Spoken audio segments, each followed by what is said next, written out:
Pemirsa, identitas jasad pria yang terikat dan dibungkus plastik di Karawang, Jawa Barat akhirnya terungkap. Korban merupakan seorang remaja 19 tahun yang sebelumnya menjadi korban penculikan. Misteri seorang pria yang jasadnya ditemukan terikat dan terbungkus plastik di Karawang, Jawa Barat akhirnya menemui titik terang. Identitas korban terungkap setelah salah satu warga komplek Peruri Teluk Jambe Timur, Karawang mengaku korban merupakan anggota keluarganya. Setelah memeriksa ciri-ciri yang ada di tubuh korban, keluarga meyakini jika jasad yang ditemukan adalah Fatan Ardian Nur Miftah.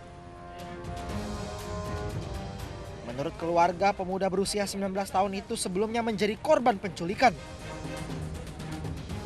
Penculik meminta uang tebusan sebesar 400 juta rupiah. Hingga saat ini polisi telah memeriksa sejumlah saksi dari keluarga dan teman-teman korban. Ya, informasi awal demikian, bahwasanya dari keluarga korban sendiri sempat dihubungi oleh nomor saudara Fatan yang mana meminta tebusan kurang lebih 400 juta.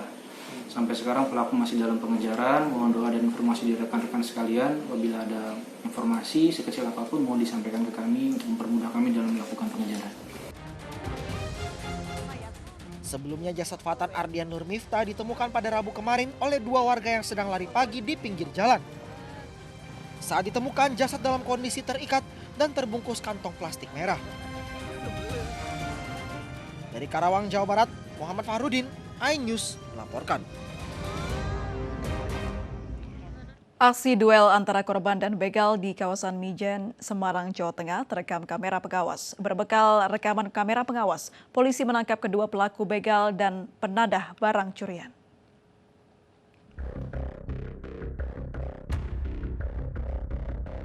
Inilah detik-detik saat dua pelaku kejahatan jalanan mencoba merampas telepon seluler pengendara motor yang tengah berteduh di depan sebuah toko bangunan di kawasan Mijen, Semarang.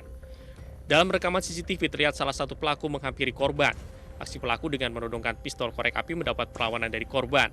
Sempat berduel namun korban gagal mempertahankan ponselnya. Tak berselang lama setelah korban melaporkan kejadian itu, kedua pelaku ditangkap tim Resmo Polrestabes Semarang. Selain kedua pelaku, ditangkap pula dua orang penadah barang-barang hasil kejahatan mereka. Dari hasil pemeriksaan dan pengembangan diketahui kedua pelaku merupakan residivis yang sebelumnya pernah terlibat kasus pencurian dan pemerkosaan. Kasat Reskrim Polrestabes Semarang mengungkapkan kawanan begal jalanan ini setidaknya sudah melakukan 16 aksi perampokan. Modus yang digunakan pelaku mencari sasaran di tempat sepi dan korban dalam keadaan sendirian. Jadi yang bersangkutan ini kan mobiling dia, ya, mencari titik-titik, mencari orang-orang yang lemah. Karena kejadian beberapa TKP mereka melihat dulu yang kondisi yang memang lengang. Kejadian yang sebelumnya pada saat itu hujan, walaupun memang jam 14.30. Jadi mereka stasioner, mencari sasaran, mencari korban-korban yang menurut dia pasti akan lemah. Dari tangan pelaku, petugas berhasil menyita barang bukti berupa 40 telepon genggam, sepeda motor, serta pistol korek api yang dipakai saat melakukan tindak kejahatan.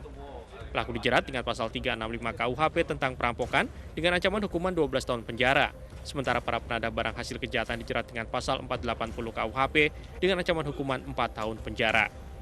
Dari Semarang, Jawa Tengah, Kristadi, iNews melaporkan. Dua TKI asal Madura ditangkap di Bandara Juanda, Sidoarjo, Jawa Timur saat menyelundupkan sabu seberat 6,45 kg dan 100 butir ekstasi dari Malaysia. Narkoba tersebut disembunyikan di dalam lampu sorot.